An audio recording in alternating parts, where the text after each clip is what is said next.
Hello everyone, welcome back to our channel. I am Pratyusha. You're watching Graceful Glory Girl. So ఈరోజు video ఏంటంటే ఒక best hair smoothening mask అండి. So ఇది చాలా బాగా work అవుతుంది. ఎప్పుడైనా మీకు ఎమర్జెన్సీగా ఉన్నప్పుడు సో ఈ హెయిర్ ప్యాక్ వాడారంటే చాలా మంచి రిజల్ట్స్ వస్తాయి ఫస్ట్ వాష్కే. సో ఇది ఎలా చేసుకోవాలో చూడబోయే ముందు ఛానల్ని ఫస్ట్ టైం చూసినట్లయితే సబ్స్క్రైబ్ చేసుకోండి. వీడియో నచ్చినట్లయితే లైక్ చేయండి, షేర్ చేయండి. So without any let's get started. So మనకు కావాల్సిన ఇంగ్రీడియంట్స్ బనానా, అలోవెరా జెల్ అండి. నేను న్యాచురల్ది యూస్ చేస్తున్నాను. మీకు ఒకవేళ న్యాచురల్ది లేదు అంటే అవైలబుల్గా సో మీరు బయట మనకు దొరుకుతాయి కదా మార్కెట్లో, సో అవి కూడా యూస్ చేయొచ్చు, ఆ క్రీమ్ కూడా. నెక్స్ట్ 1 లెమన్ నేను హాఫ్ యూస్ చేస్తున్నాను. అండ్ మిల్క్ అండి. సో ఏం బాయిల్ చేయకుండా రా మిల్క్ అనమాట. సో ఇవే అండి మనకు కావాల్సింది. ఈ 4 ఇంగ్రీడియంట్సే మనకి ఇంట్లో చాలా అవైలబుల్గా ఉంటాయి ఇవి. సో మీరు ఈజీగా చేసుకోవచ్చు. నెక్స్ట్ ఫస్ట్ అలోవెరా జెల్ వేస్తున్నాను నేను ఒక మిక్సీ జార్ తీసుకొని. అంటే ఇవన్నీ మనకి బాగా గ్రైండ్ అవ్వాలి కాబట్టి సో మిక్సీ జార్లో వేస్తున్నాను. సో అలోవెరా జెల్ తర్వాత బనానా అండి. బనానా మీకు బాగా పండింది ఉంటే అది కూడా యూస్ చేయొచ్చు. సో ఇంకా బాగా మంచి రిజల్ట్స్ వస్తాయి. సో నెక్స్ట్ 1 కప్ మిల్క్ అండి. మీ హెయిర్ యొక్క లాంగ్ని, లెంత్ని, విడ్త్ని బట్టి మీరు ఇంగ్రీడియంట్స్ అనేవి తీసుకోండి. నెక్స్ట్ హాఫ్ లెమన్ వేస్తున్నాను.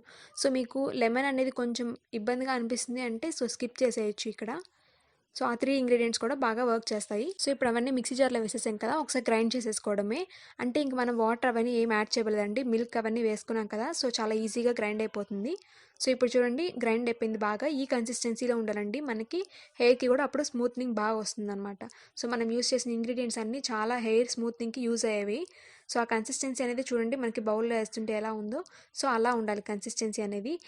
సో ఈ హెయిర్ ప్యాక్ అయితే గో టు హెయిర్ ప్యాక్ లాగా అండి. చాలా ఈజీగా మనం ఇంట్లోనే దొరికే ఇంగ్రీడియంట్స్తోనే చేసేసుకోవచ్చు. అండ్ ఇది మీరు ఎప్పుడైనా చాలా ఎమర్జెన్సీగా మీ హెయిర్ ఫ్రీజీగా ఉంది, ఎక్కడికైనా వెళ్ళాలి అన్నప్పుడు జస్ట్ ఇది అప్లై చేసుకొని ఒక 20 మినిట్స్ తర్వాత హెయిర్ వాష్ చేశారు అంటే మీకు చాలా ఈజీగా మంచి రిజల్ట్స్ వస్తాయండి ఫస్ట్ టైంకే. సో దీంట్లో మిల్క్ యూజ్ చేసాము. మిల్క్ హెయిర్కి పెట్టుకుంటారా అంటే మిల్క్ అనేది హెయిర్కి చాలా నౌరిష్మెంట్ ఇస్తుంది. అండ్ మన హెయిర్ అనేది చాలా షైనీగా ఉంటుందండి మిల్క్ అనేది మనం హెయిర్కి అప్లై చేసుకుంటే. సో డైరెక్ట్గా అప్లై చేయకుండా ఇలా వేటిలోనే మిక్స్ చేసుకొని హెయిర్కి అనేది అప్లై చేసుకోవచ్చు. మీరు లెమన్ స్కిప్ చేయాలి అనుకుంటే అక్కడ ఆ ప్లేస్లో హనీ కూడా యాడ్ చేసుకోవచ్చు. సో ఐ హోప్ మీకు ఈ వీడియో హెల్ప్ఫుల్ అయిందని అనుకుంటున్నాను. వీడియో నచ్చినట్లయితే లైక్ చేయండి, షేర్ చేయండి. ఛానల్ని ఫస్ట్ టైం చూసినట్లయితే సబ్స్క్రైబ్ చేసుకోండి. Thank you for watching. Bye.